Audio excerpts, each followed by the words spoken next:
for joining me once again. This is your friend Namala Blessing. Today I want to discuss with you about one of the best and a vital, important life skill that we need as families, and that is effective communication in a family. Where did it go wrong? How can we fix it? Do we really need it? Have you been effectively communicating to your parents or to your children? You as a mother and a father, this is one of the vital skills that you need to put more emphasis on, because once your children are your friends, you have finished it all. And of course, once you lose the track of friendship with your children, you cannot do anything right with them. Why do we need effective communication? You really need it. Today in our show, we are going to discuss about good and better effective communication in our families, and how you and I, we can be part of the champions in doing this. Did you know that if you effectively communicate with your children, it creates and increases trust between you and your children, because they are able to share with you about most of the secrets that they are not sharing with any other person.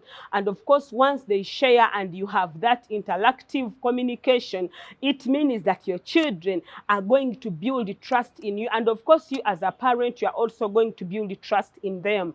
And then also, effective communication increases parental positive perception. Children are going to take you as their friend, as a mother and a father, and they are not going to run away from you to find other solutions from other homes, from the platforms of social media, where they find most of the information that even is not right. And of course, if we have positive, effective communication in our families, you and me, I want to tell you that it is the only way we can engage our children, because children have very many options where they can find information that they want. So you and a father and a mother and I, we have to enforce this to see that we effectively communicate with our children, so that we engage them. It is that interactive that they are able to share with us, and we are also able to share with them. Don't forget that it is the only way that can solve problems at home, because once even you, the dad and the mom, you are able to communicate together, problems that are big becomes very small. It goes the same round way with our children, that once we effectively communicate with our children, we are going to find it very easy to solve most of the problems that they are going through. And of course, I believe that it is a parent that will give that better solution to that challenge that your child is going through. Don't think and give your delegation to the community to answer the questions of your child.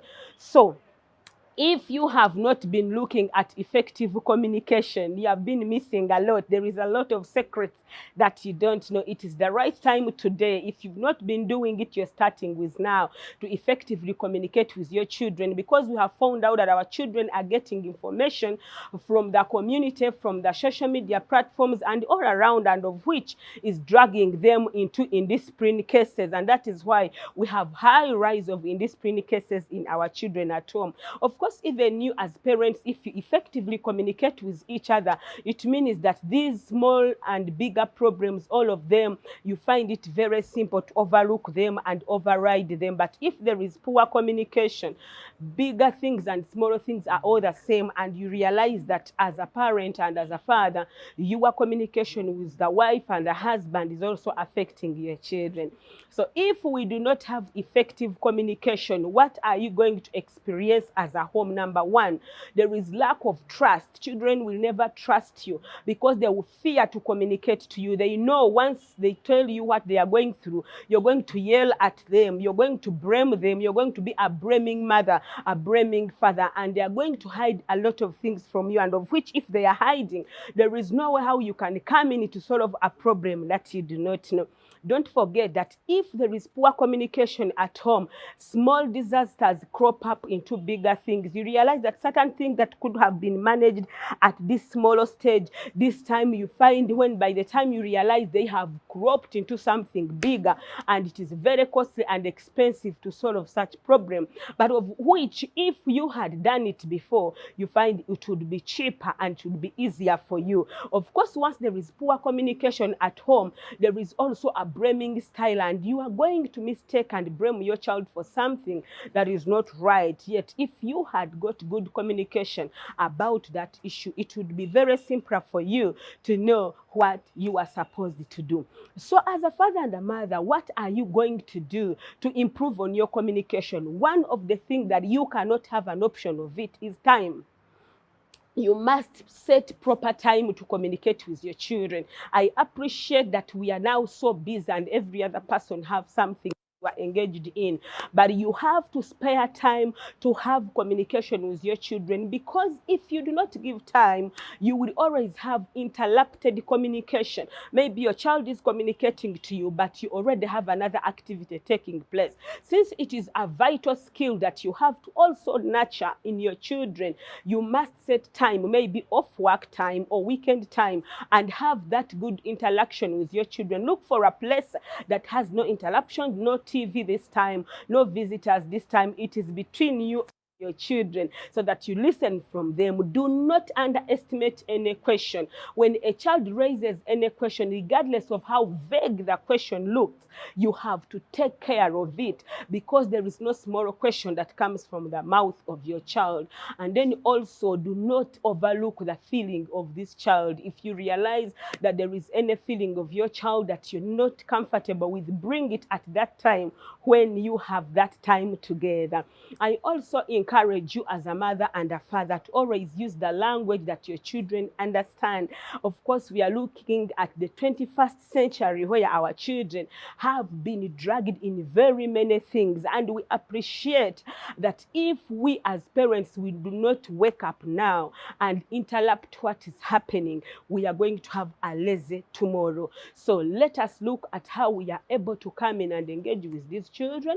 And if you realize that there is anything that is taking wrong, please do not keep it quiet. Do not think for her. Do not blame her, but come out and see why she is doing what he or she is doing, so that you have the right step to make a decision of how you are going to support your children. I encourage you once again, please pay attention to effective communication.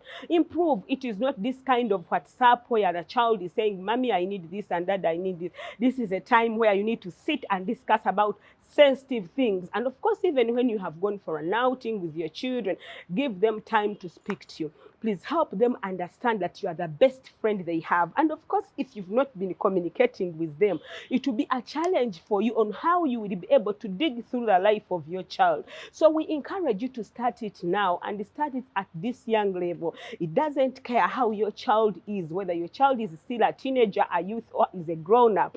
A child will always keep a child. So as a parent, come in right now and create time to speak to your children. Create time to answer their questions. You can also use a black box where you give your children papers and they write their questions, because you find some of them, more especially the teenagers, do not want to speak out their questions, yet they are dying with very many silent questions in their hearts. So as a mother and a father, create a box, like a suggestion box at home, or create a box at your workplace, and let your children come and drop in their papers with questions. Of course, they do not put their names, but it will help you to know what is the challenge, which challenges your children are going through. And then that will create for you a platform on how do you come in as a parent to help solve their problem.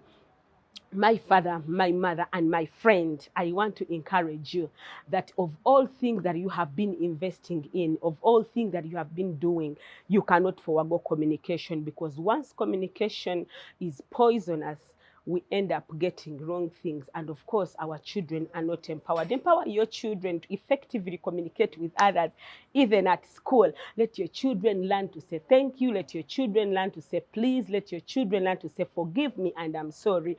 And let your children be ready to always ask once they do not understand anything. Don't encourage a child who keeps quiet, because in keeping quiet, they make wrong decisions in their brains, and that is what is causing a lot of indiscipline cases in our communities. Once again, I want to thank you for keeping our track and keeping with us. If you have not yet subscribed to our platforms, please go to your YouTube and put Family Time with Blessing.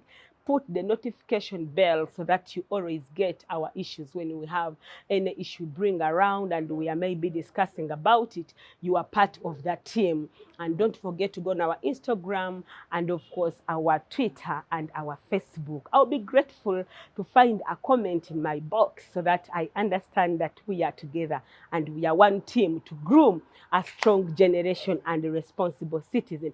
Thank you so much. We meet again. God bless you.